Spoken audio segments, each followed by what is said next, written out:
다시 첫 질문으로 돌아가겠습니다. 우리는 이 문제에 대한 답을 찾고 있다고 했죠? 반 고흐는 어떻게 문화 콘텐츠가 되었나? 앞서 빈센트 반 고흐의 생애와 작품에 대해 알아봤고, 이제부터는 그를 토대로 만들어진 문화 콘텐츠 작품을 살펴보겠습니다. 애니메이션 러빙 빈센트입니다. 도로타 코비엘라, 휴 월츠먼 두 명의 감독이 함께 만든 2017년 작품이에요. 안시 국제 애니메이션 영화제 관객상을 비롯하여 여러 상을 수상했고 관객들에게 호평을 받기도 했습니다. 한국에서도 좋은 반응을 얻었어요. 이 작품에는 두 가지 주목할 부분이 있습니다. 첫째, 세계 최초의 유화 장편 애니메이션이라는 점. 일반적인 셀 애니메이션이나 3D 컴퓨터 애니메이션이 아니라 직접 그린 유화를 중심으로 작품을 만들었어요. 125명의 화가와 애니메이터들이 동원되어 총 6만여 장의 유화 그림을 그렸습니다. 바로 이 사진처럼. 그런데 이 그림들은 모두 빈센트 반 고흐의 그림 스타일로 재현되어 있습니다. 이러한 작업 방식이 화제가 됐기도 했고요. 둘째, 작품의 주요 캐릭터와 배경이 빈센트의 작품을 변용해서 제작되었다는 점. 일종의 오마주, 그러니까 작가에 대한 존경을 표현하기 위해서 그의 작품과 화풍을 따라한 것이죠. 그러면서도 빈센트가 아니라 초상화로 남긴 인물들을 작품의 주요 인물로 삼았다는 점도 특징입니다. 뒤에서 더 자세하게 다루겠지만 지금까지 빈센트의 생애를 다룬 작품들은 많이 발표되었는데 이들과는 확연히 다른 관점을 취한 것이죠. 이것이 러빙 빈센트만의 독창성으로 작용합니다. 자, 그러면 이제 본격적으로 작품에 대해서 알아볼까요? 애니메이션 러빙 빈센트는 빈센트 반 고흐의 생애를 그대로 전달하지 않고 몇 가지 이야기 요소를 추가해서 새로운 이야기를 만들어내고 있습니다. 하나씩 살펴볼까요? 가장 먼저 검토할 부분은 고흐의 죽음에 대한 의문입니다. 앞서 생애와 작품 검토에서 설명한 것처럼 빈센트의 죽음은 다양한 관점에서 해석될 여지가 있어요. 심지어 그가 자살을 시도했다라는 점에도 의문을 제기하는 사람도 있습니다. 러빙 빈센트에서 바로 이 인물이 그런 질문을 던지지요. 누구인지 아시겠습니까? 빈센트의 그림 모델 중 한 명입니다. 이 작품 우편 배달부 조셉 룰랭의 초상의 바로 그 조셉이에요. 그는 빈센트가 남프랑스 아르레에 머물던 시절에 가장 친하게 지냈던 인물입니다. 왜냐하면 빈센트가 고갱과 함께 지냈던 노란 집의 맞은편에 우체국이 있었는데 바로 거기에서 근무했어요. 앞서 빈센트는 동생 테오와 편지를 많이 주고받았다고 했죠. 그러다 보니 자주 우체국을 방문할 수밖에 없었고 그러면서 조셉 룰렌과도 친분을 쌓았습니다. 조셉은 변변한 식사를 하지 못하는 빈센트를 종종 불러서 저녁 식사를 대접했어요. 식사를 하면서 룰랭의 가족과도 친해졌습니다. 미술레오가 조 지뉴는 빈센트, 별은 내가 꾸는 꿈이라는 책에서 빈센트가 룰랭의 가족과 함께 지내면서 자신이 미처 누리지 못했던 따뜻한 가정의 환대를 받았을 것이라고 추론합니다.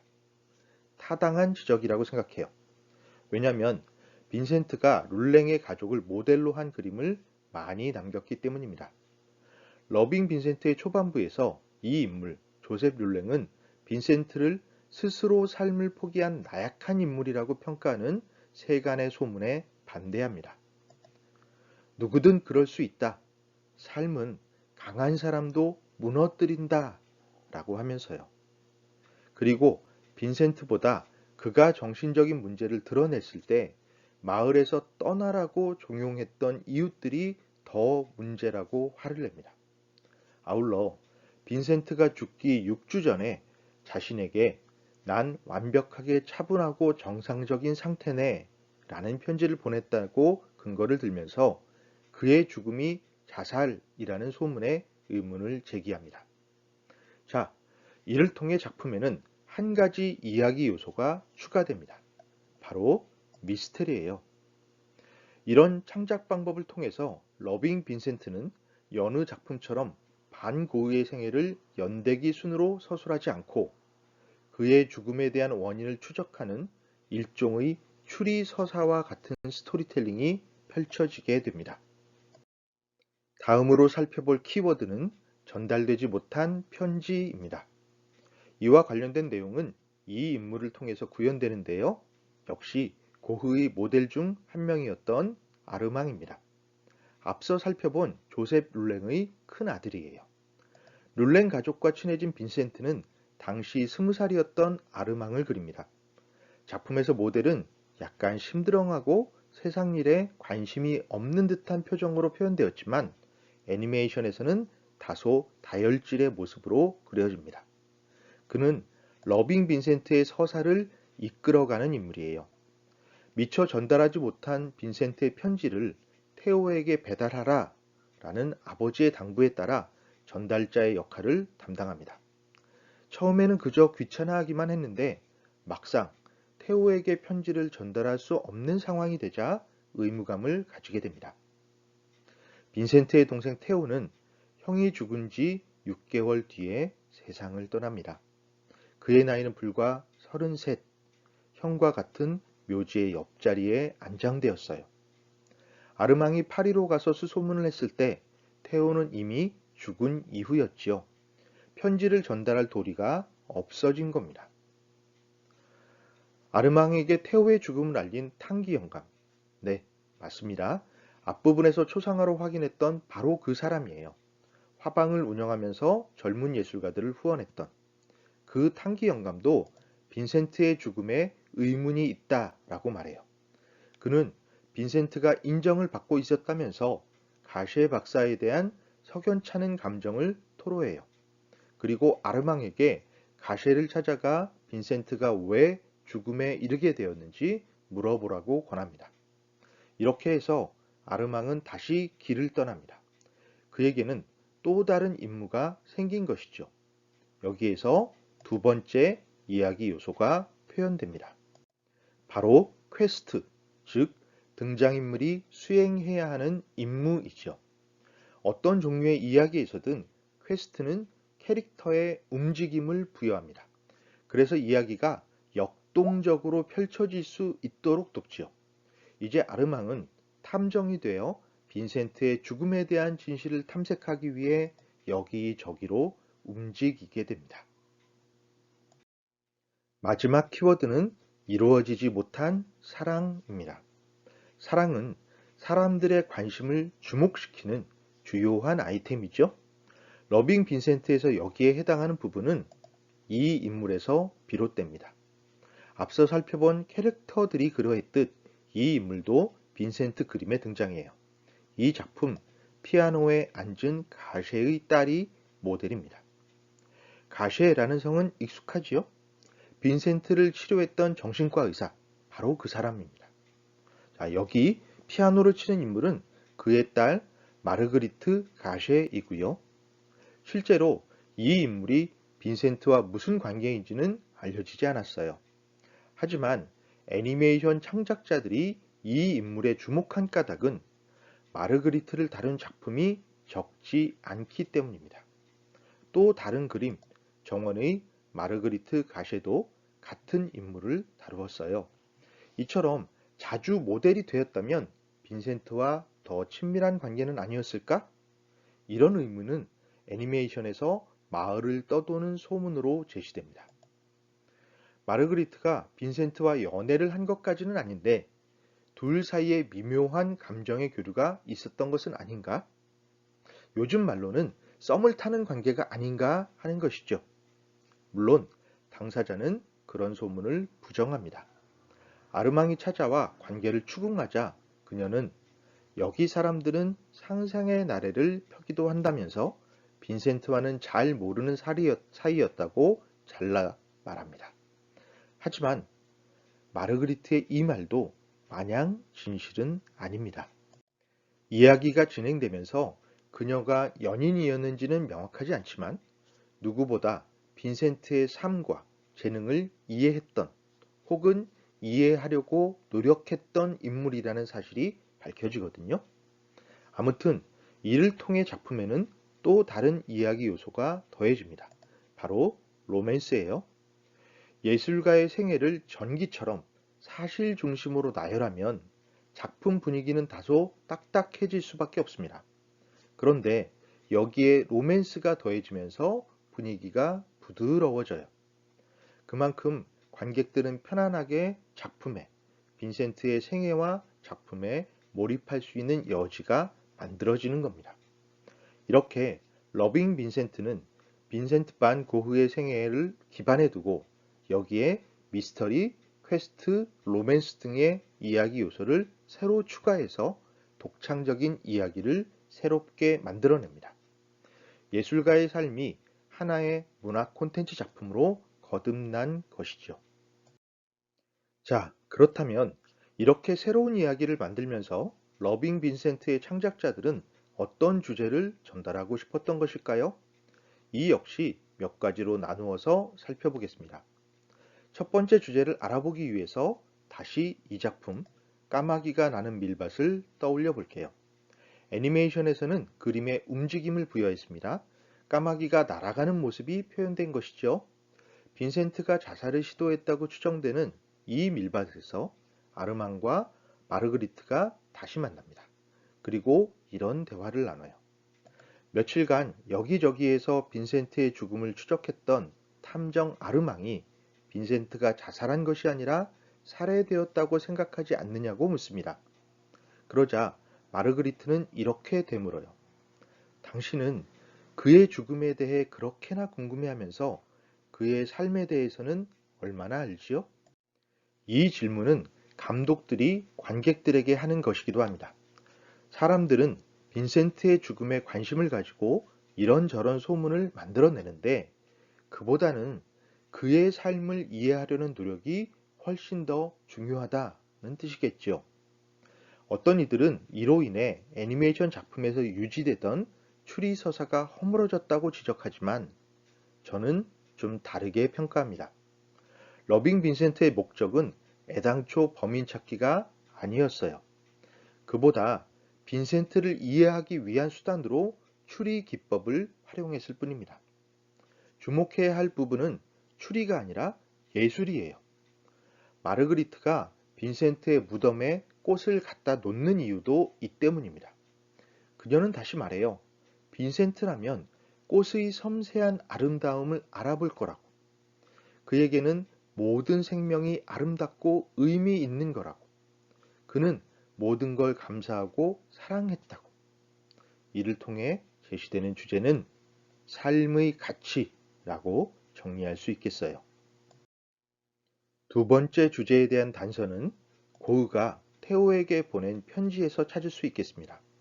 실제로 고흐는 자신의 고민, 예술적 영감, 작품의 기획 의도 등을 상세히 적어서 보냈어요. 이러한 사실을 바탕으로 애니메이션에서는 다음과 같은 장면이 만들어집니다. 아르망이 빈센트가 테오에게 보낸 편지를 전달하려고 하자 가셰 박사는 또 다른 편지의 복사본을 건네줘요. 아르망이 자신에게 그걸 왜 주느냐고 하자 박사는 이렇게 답합니다. 빈센트가 예술가의 여정을 시작할 때 이야기거든. 받아. 자네의 여정을 위해. 가셰의 말처럼 아르망은 여행하는 인물이죠. 편지를 전달하기 위해서 이리저리 움직였으니까. 그런데 이 대사의 의미를 더 넓게 해석할 수도 있겠습니다. 아까 설명한 것처럼 아르망은 20대의 청년이에요. 예술가는 아니더라도 자신의 길 혹은 진로를 찾고 있습니다. 그러니 그에게 또는 청년들에게 온 힘을 다해서 자신의 길을 개척했던 빈센트의 이야기는 하나의 롤 모델이 될 수 있겠죠. 아르망은 여정을 끝내고 집으로 돌아오는 길에 빈센트의 편지를 읽습니다. 이 부분에서 편지의 내용이 내레이션으로 제시되는데요. 이런 내용입니다. 사람들의 눈에 나는 무엇일까? 아무것도 아니다. 별 볼 일 없고 유쾌하지 않은 사람, 사회적 지위를 가질 수 없는 바닥 중의 바닥. 하지만 이 모든 평가를 인정하더라도 언젠가는 내 작품을 선보이고 싶다. 이 보잘것없고 별 볼 일 없는 내가 마음에 품은 것들을. 빈센트는 이 소망을 끝내 지켜냈습니다. 그런데 그가 이렇게 어려움을 극복할 수 있었던 힘은 무엇일까요? 바로 자신을 아끼고 이해하는 이들과의 연대와 소통일 겁니다. 빈센트에게 테오가 그러했듯이요. 바로 이를 두 번째 주제로 제시할 수 있겠어요.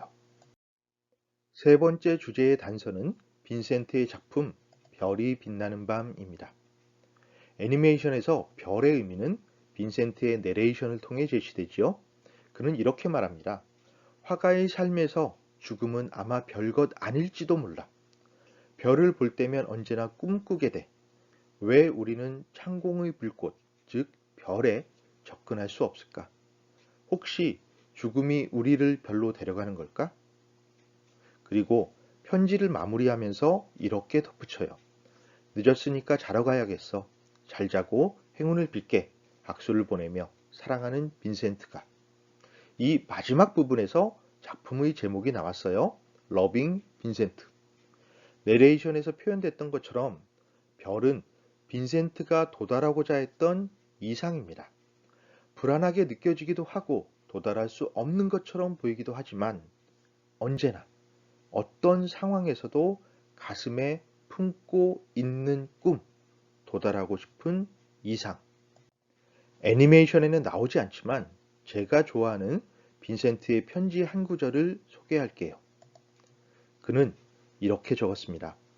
우리에게 무언가 시도할 용기가 없다면 삶이 도대체 무슨 의미가 있겠니? 이는 테오에게 하는 말일 수도 있고 자기 스스로에게 하는 다짐일 수도 있겠습니다.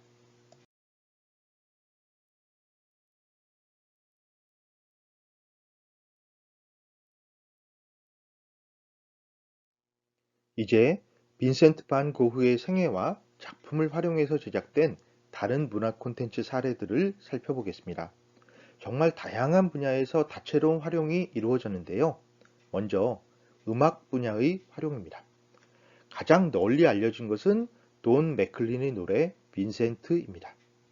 무려 1972년에 발표된 곡이에요. 빈센트가 그러했듯 돈 맥클린도 인정받지 못하는 예술가였습니다. 앨범을 발표하기는 했는데 인정을 받지 못하고 생계를 유지하려고 초등학생들을 지도했어요. 그러다 반 고흐와 관련된 책을 읽었고 거기에 감동해서 작사, 작곡한 노래가 대표작 빈센트입니다. 이 노래는 다음과 같은 가사로 시작해요. 별이 빛나는 밤, 당신의 팔레트에 파란색과 회색을 칠하며 여름날을 들여다봐요. 내 영혼 깊은 곳에 어둠을 아는 두 눈으로.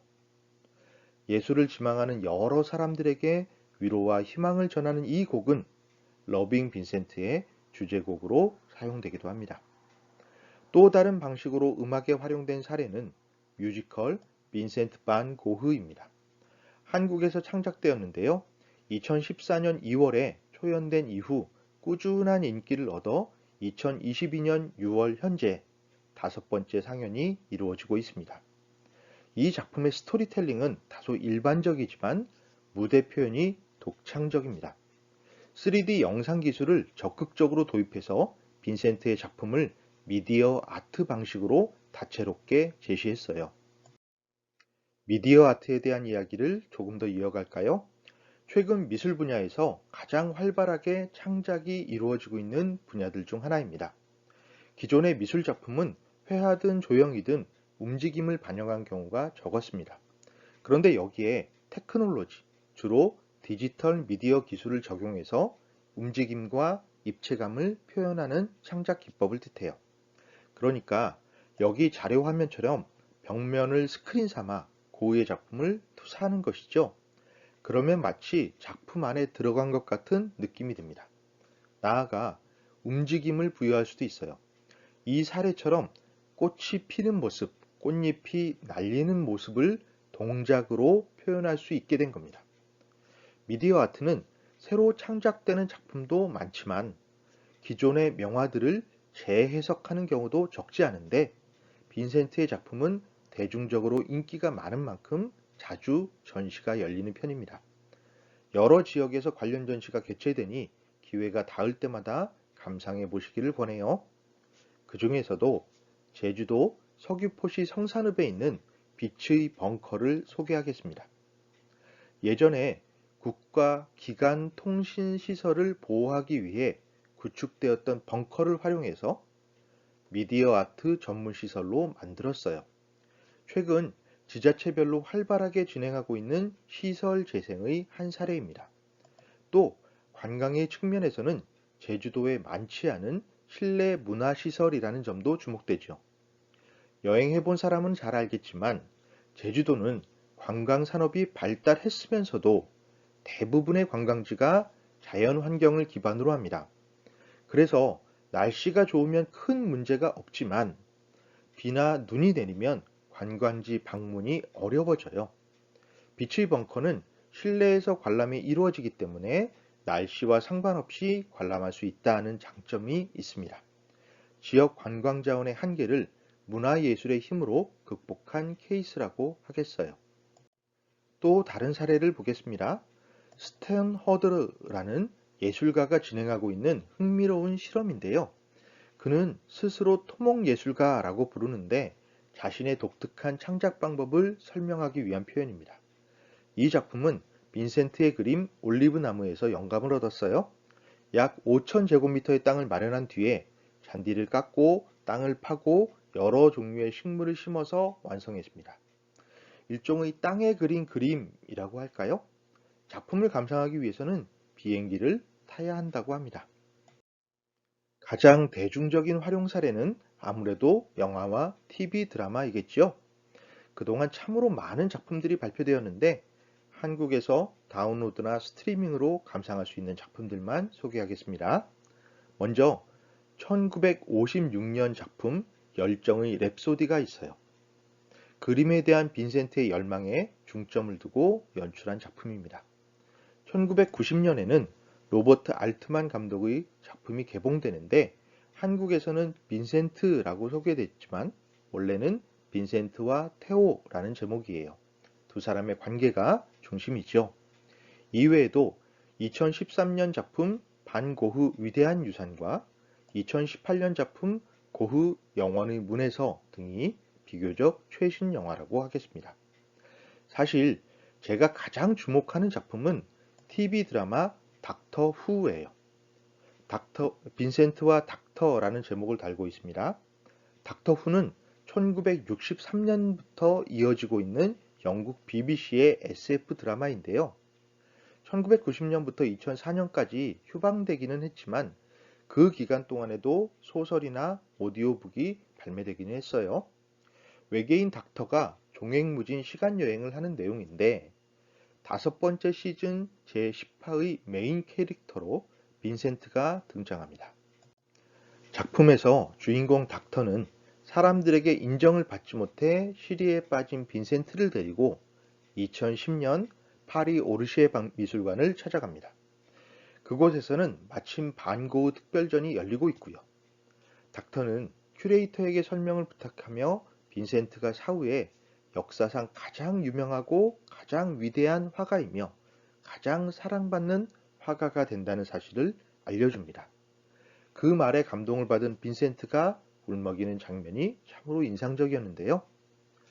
예술가의 생애와 작품은 리얼리즘적으로 재현될 뿐만 아니라 이처럼 다소 환상적인 SF에서도 주요한 소재로 다루어질 수 있다는 사실을 증명한 사례라고 할 수 있겠습니다. 이번에는 가장 보편적인 활용 방법인 굿즈에 대해서 알아보겠습니다. 다른 예술가의 경우처럼 빈센트와 관련된 굿즈도 많이 제작되었습니다. 휴대폰 케이스, 인형 등은 일반적인 제품이고요. 하지만 예술가의 굿즈는 그 예술가의 활동과 연관될 수 있도록 디자인될 때 더 강력한 힘을 발휘하죠. 가령 미술용품 디자인에 빈센트가 더해진다면 훨씬 특별한 의미를 만들 수 있습니다. 또 이렇게 만년필도 예술가와 연결됩니다. 빈센트는 화가인데 왜 이런 제품이 만들어졌냐고 할 수 있겠지만 그가 동생 테오와 줄곧 편지를 주고받았다는 사실을 기억할 필요가 있겠습니다. 그러니 편지지와 편지를 쓰는 도구에 그의 작품이 반영되는 일이 가능했던 것이죠. 물론 제가 가장 좋아하는 빈센트 굿즈는 이겁니다. 레고 반고흐 에디션. 레고 블록을 조합해서 그의 그림을 만들 수 있어요. 이 정도라면 충분히 소장할 가치가 있지 않을까요? 자, 이제 마지막으로 빈센트 반 고흐에 대한 출판물을 모았습니다. 정말 여러 종류의 책이 나왔어요. 그만큼 빈센트에 대해 알고 싶어 하는 독자들이 많기 때문일 겁니다. 앞선 강의 내용에서 A, B, C, D 라는 설명이 붙은 부분들이 있었는데 이는 여기 소개된 각 책에서 해당 내용을 인용했다라는 뜻이에요. 우선 제가 참고한 자료들을 소개하겠습니다. 류승희의 빈센트와 함께 걷다는 반 고흐의 생애를 따라가며 그가 거주했던 지역을 답사한 내용을 담았어요. 그만큼 현장감을 충실히 표현했다는 점에서 주목됩니다. 박우찬의 반 고흐 밤을 탐하다는 밤이라는 키워드를 통해 빈센트의 작품 세계를 고찰했습니다. 미술을 이해하는 흥미로운 접근 방법을 제시했어요. 그동안에 일반적으로 이루어졌던 역사적 접근, 사회적 접근과는 분명히 다른 공부의 재미를 드릴 수 있습니다. 고흐의 다락방은 참으로 독특한 아이템입니다. 미술사학자와 요리 역사학자가 반고흐라는 주제를 공유하면서 나름의 관점으로 글을 썼어요. 앞부분은 고흐의 생애와 작품 세계를 개괄했고 뒷부분은 라브 여인숙에서 고흐가 접했을 만한 남프랑스의 전통 요리 레시피를 재현했습니다. 빈센트의 이야기를 미술로 한정하지 않고 요리 분야로까지 확장한 것이죠. 흥미로운 시도입니다. 조지니의 빈센트 별은 내가 꾸는 꿈은 반고흐와 관련된 유적지를 방문하면서 그곳들이 어떤 식으로 재현되고 지역 관광에 이바지했는지를 정리한 책입니다. 이와 관련해서 반고흐 스토리 투어라는 활동이 이루어지기도 하고요. 여기까지가 반고흐의 생애와 작품 세계를 주로 다루었다면 지금부터 소개할 두 권의 책은 새로운 시각을 제공합니다. 소피 콜린스의 인포그래픽 반고흐는 정보를 시각화해서 제시하는 인포그래픽 기법을 적용했어요. 디자인적 요소가 강한 책입니다. 고흐와 관련된 여러 정보를 시각적으로 제시하는데 작가에 대한 공부에도 활용될 수 있고 인포그래픽 공부에도 도움이 될 수 있겠습니다. 마리 셸리에의 고흐와 함께한 마지막 여름은 동화책입니다. 러빙 빈센트가 그러했던 것처럼 반 고흐의 죽음을 집중적으로 다루었어요. 빈센트가 라브 여인숙에 찾아왔던 순간부터 그가 죽음을 맞이할 때까지 일어난 사건뿐만 아니라 당시의 분위기와 관련된 인물들의 감정까지 섬세하게 표현했습니다. 러빙 빈센트와는 또 다른 접근법이니 애니메이션을 흥미롭게 본 사람이라면 함께 읽어보기를 권합니다. 지금까지 살펴본 것처럼 예술가의 생애와 작품은 그 자체로도 충분한 가치를 가지지만 다른 창작자들에게도 강력한 영향력을 발휘합니다. 여기에서 창작자는 꼭 같은 분야로 국한되지 않아요. 빈센트 반 고흐가 화가라고 해서 미술 분야에만 영향을 주지는 않았다라는 뜻입니다. 그의 생애를 재구성한 영상예술 작품들이 발표되고 각종 굿즈가 디자인되고 다양한 출판 아이템이 창출되었지요. 이처럼 예술은 그 자체로 또 다른 문화예술의 창의력을 제공합니다. 그 역으로 문화예술은 예술적 자산을 활용함으로써 새로운 가치를 만들어내기도 하고요. 세계 최초의 유화 애니메이션 러빙 빈센트는 이러한 예술적 창의력의 선순환 구조의 대표적인 사례라고 하겠습니다. 그러니 문화예술 창작자를 지망하는 여러분, 다양한 분야에서 예술 작품을 공부하시기를 권합니다. 여러분의 전공뿐만 아니라 다채롭게 관심사를 넓혀갈 때 여러분의 창의력은 더욱더 성장할 수 있을 겁니다.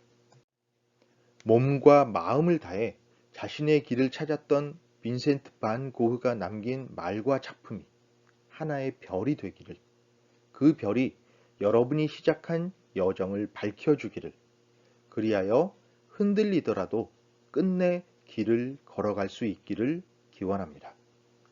여러분의 길은 결코 쉽지 않겠지만 그만큼 중요한 의미를 가지고 있다고 저는 믿습니다.